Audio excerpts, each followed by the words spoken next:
guys, welcome back. Today is Tuesday, July 5th. Yeah. And today I just wanted to sit down and talk about two things that I am asked about the most. Number one being my diet and two being my training.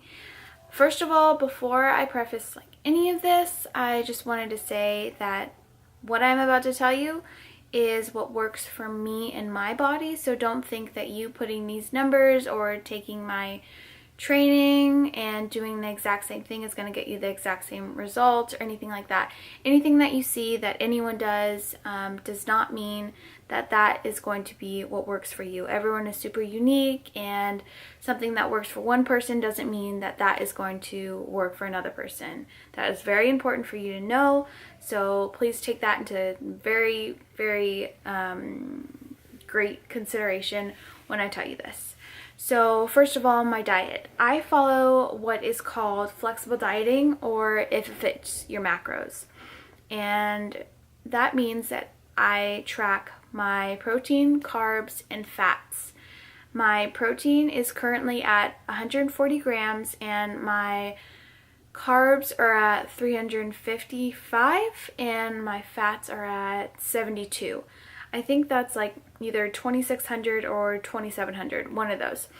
I've done the clean eating and it just wasn't for me. I'm not saying that that's like a bad diet or anything like that. It just didn't work for me. I was very restricted with that and it led me to binging, which obviously is no bueno. So flexible dieting has allowed me to, fuel my body with enough food so that I can train the way that I want to, and it's really enjoyable for me. I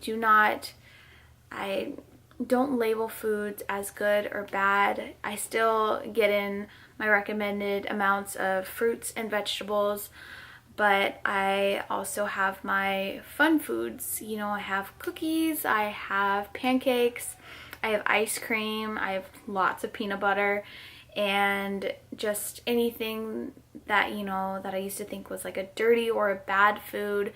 I do not associate those words with anything that I eat because it made me feel very guilty, and that is not something that I want to feel after I eat something. Well, I have a lot of the same foods because honestly that is what my body craves, and I love the foods that I eat, and they do change a little bit, but my meals are very they're the same. So I found the foods that work for my stomach. Like I have very just a sensitive stomach, so I can't have a lot of dairy. My stomach does not like dairy. Let's see what else. Certain vegetables my body doesn't like. Unfortunately, it doesn't like broccoli. It doesn't like Brussels sprouts. There's just a couple other things that my stomach just doesn't really digest well. And I've found that over the years, just like trying to eliminate certain foods. And I think that's a great way to figure out what you're sensitive to. That way you don't think like some food is just a bad food. You can just figure out like, okay, my body maybe just doesn't like that food, and you can figure out what causes you to blow or just feel great. And it's a lot easier just figuring out that way. Like I said before, my macros are not what your macros should be. My body thrives off of high carbs, and I found that out when I began reverse dieting 2 years ago. I started with Katie Ringley, and I am so thankful that she got me to where I am today. I started at I was terrified of eating anything over 1,000 calories. I thought that that was the magic number, but my body I was very skinny fat. So I've never been overweight, but I didn't have the muscle or anything that I really wanted, and my body just wasn't how I wanted to look.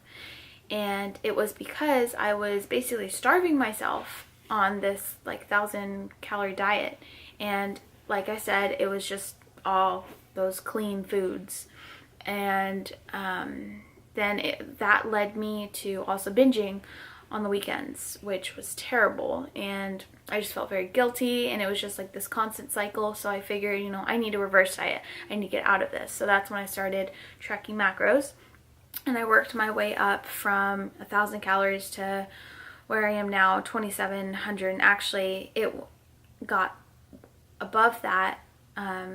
I was eating like over 3,000 calories at one point, but that was when I was more in my bulk last summer, when I was really trying to put on muscle. And I did that with Emily Hayden, my other coach, and I put on about 5 pounds, and that wasn't all muscle, that was some fat, and that was really challenging for me, especially with someone with a past with an eating disorder. But I also not only grew stronger physically, but also mentally, and I'm so glad that I did that. But then after that, I decided that I wanted to, you know, cut a little bit so that I could be more comfortable in my body. And so that's where I am now today with the 26 or 2,700 calories, whatever that is. And but now I am going back into a lean bulk, I guess you could call it. I don't really like to call it a bulk anymore. It's just more of, I'm in like a growing season is a better way for me to describe it. I want to put on muscle, but I want to do it in like a slower way. So I'm going to be slowly reducing my cardio and slowly increasing my food. This way is just more comfortable for me. I notice that mentally I can handle putting on weight a little bit more if I do it at a slower pace. That way I'm not just like all of a sudden feel like, oh my gosh, I gained 10 pounds. You know, like obviously that won't happen, but just mentally that's something that I struggle with. So this is just an easier way, and something that I recommend that, you know, if you have a hard time, which a lot of females do, with you know, wanting to put on muscle, you obviously have to put on weight. And that can be really scary for some people, so I recommend that you take it in a slower approach, which is something that I am currently doing. So that leads me into my training. And right now I want to just I want to build all over. So I am doing that by hitting every body part 2 times a week. So my current split is Monday through Saturday I lift 6 times per week. So Monday I hit legs, and then Tuesday I hit back, buys, and abs, and then Wednesday is shoulders, tris, and chest, and then Thursday I hit legs again, but I do it more glutes, so I want to build that booty, of course. And then Friday is again back and chest, and then Saturday is shoulders, arms, and abs. And this is what I have found has worked for me lately, and I have been doing that. This is my 4th week, and I'm going to be following that for the end of this week, and then the following week I'm going to change up my training just a little bit with different exercises, because I want to keep my body guessing, which is something that I definitely recommend. You don't want your body to get used to the way that you train. You want to, you know, keep it guessing, and that way you avoid plateaus. And my cardio right now, when I was in my cut, I had been implementing it. I actually really like cardio, so bulking is that's the hardest part for me, is to not do cardio, because I really like it. I was a runner for a long time, so I just love that. I love to get like those really like that endorphins just going, and I love to sweat, and I just like that challenge. And I also like it because I can catch up on a lot of my other YouTube videos that I watch. And so cutting it out is really difficult to me, but like I said, I'm doing it in a slow way. So when I was doing my cut, I was doing a certain amount 6 days per week. And so throughout this growing season, I've been decreasing each day by like 3 to 5 minutes. And so that I track it also on like whatever machine, usually like the treadmill, because I like to run. You know, I have a training log, so I write down how much time I'm doing, or the amount of calories that the treadmill or whatever machine says that I had burned, I will write that down. Not that that is the amount that I had burned, but just it gives me like a range. Like say that it says that I burned 300, so then the next week I'm going to decrease that by like say like 50. So I'm going to keep doing that until I'm doing close to 0. I don't know if I will stop doing it completely because like I said, I actually really like it and I want to keep my training to where it's still enjoyable for me, because obviously that's going to make it sustainable. And this is just what I have found has worked for me, not only like physically with my body but also mentally, which is something that I think is huge with fitness, is making sure that you're okay with where you are mentally. So that's basically what my diet is and what my training is like right now and what my goals are, you know, just to continue to grow. And I really hope that not only I'm going to grow physically but also mentally as well. Like I want to get stronger. I want to be okay with no matter where my body is at, whether it be, you know, 10% body fat or 20%. I want to practice loving myself and what I look like no matter what. No matter what size I am, how much I weigh. Like I don't really have an end goal weight or an end like time for this. I want to go more based off of what I look like. I have like a certain like image kind of a thing that I have in my mind of what I want to be able to gain or grow, I should say.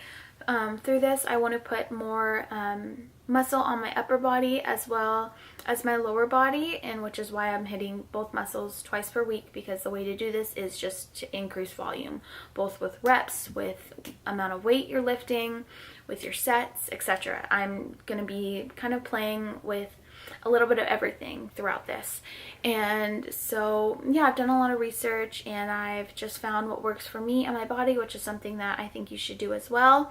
Like I said many times throughout this video, find what works for you and your body. You know, that might mean experimenting with different diets, with different training. You know, if you want to eat clean and follow that way and not track macros, then go ahead and do it. If you want to track macros and follow flexible dieting like I do, then do it. If you want to eat vegan, do it. Find what works for you. That is the most important thing. And so yeah, I think I'm going to cut it with that. And so if you have any questions, comment below or head on over to my Instagram and you can leave a comment or let me know what you want to see in future videos. If you like these informational sit-down talks, I know that they can be, you know, not as entertaining, but they can be very informational for you and just kind of give you a little bit of like a blueprint for maybe, you know, what you want to try or, you know, anything like that. So let me know what you want to do or what you want to see in my next videos. And I'm really liking this whole YouTube thing. It's really fun for me. I'm getting better with editing and more comfortable with it, and even like talking to my camera. It's not so weird anymore. I am going to be going to the river when? This Friday, and then coming home on Monday, and I'm going to be taking my camera and practicing bringing it around like in public, which is probably going to be a little bit weird, but you know, I want to bring you guys along and show you my trip, and yeah, I'm really excited. So please like, subscribe, and or comment below, and I will get back to you as always, and yeah, I'll see you in the next one.